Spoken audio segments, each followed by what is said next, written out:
Fernando Alonso is cursed. Hey guys, Jay here, and this is F1 Fantasy Focus. Let's get into it. Hey guys, in this video we're going to be looking at DNFs and just the impact that they have on our teams. I'll be focusing on my team 1 during the video, just to use it as an example. I'm pretty sure you've been hit hard by DNFs this year, and at the end, just going to give my thoughts on what needs to change. So first of all, just focusing here on Fernando Alonso. He is the biggest sufferer of DNFs so far this season. He's currently at 5.5 million. As things stand, his form is obviously terrible. Negative points in Italy, Azerbaijan, United States and Mexico. Only Singapore where he came away with positive points. But if you go throughout the season, negative points in Australia, negative points in China, negative points in Miami and in Monaco. And so he currently sits at the top of the DNF standings with 5 DNFs for the season, just ahead of Carlos Sainz, Kimi Antonelli and Liam Lawson. Surprisingly though, a lot of us believe in Fernando Alonso, with 36% of teams currently having him in their team, although 3% of teams did drop Alonso this past weekend for Mexico.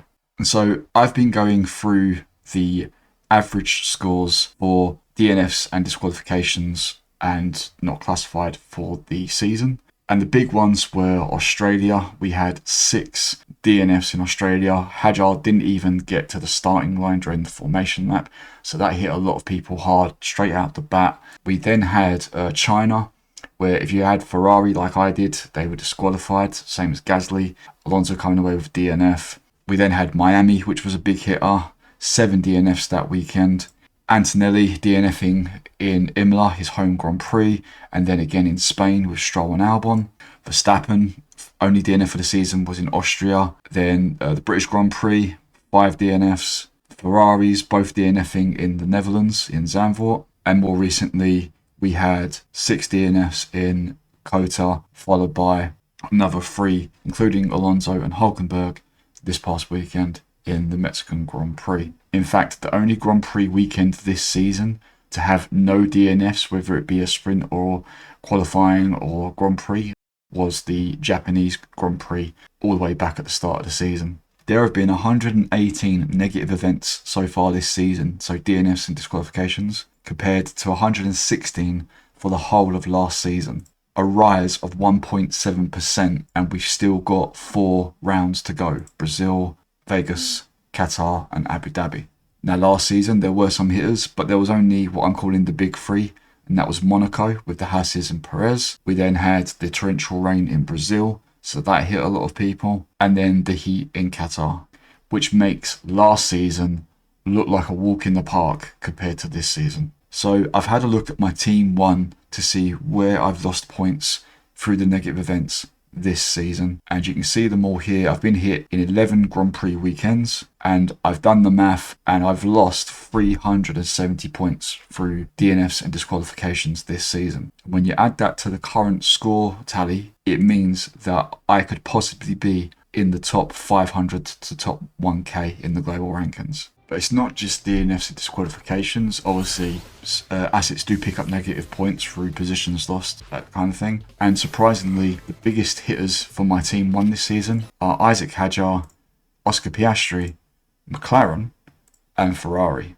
And so you can see here that I've lost a combined total of 528 points this season through negative points in my team 1. And when you add that to my current score, it makes things look even worse, because I could have so much more points and be so much higher up those global rankings. Although we won't talk about my team selection for China. So, okay, granted, these are the top assets for DNFs this season, but does that mean you should overlook them going into the Brazilian Grand Prix? Well, when you look at their season average and current form, the only ones really I would avoid would be Hulkenberg and Alonso. Antonelli's on great form. Albon's on really good form. Hadjar has slipped a bit, but we know he can perform. Bortoleto is a keep for me, I think, now for my team 1. I think Sainz is a dark horse going into Brazil. And I'm kind of 50-50 on Lawson at the time of this recording. And so with -5 points for no time set in qualifying, minus a point if neither driver gets through to Q2, and the standard -20 points for DNFs and disqualifications in both sprint races and the Grand Prix, it begs the question, does something need to change?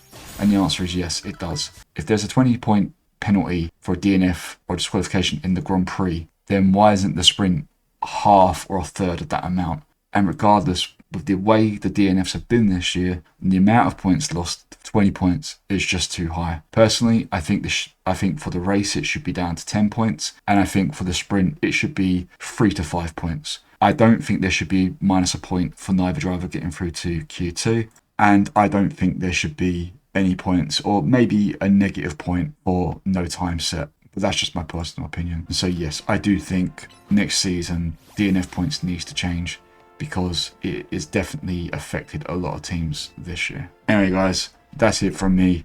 Just wanted to do a very quick video highlighting the impact that DNFs have had this season. Good luck for the Brazilian Grand Prix, and I'll talk to you real soon to discuss plans for the Las Vegas Grand Prix. All the best. Bye.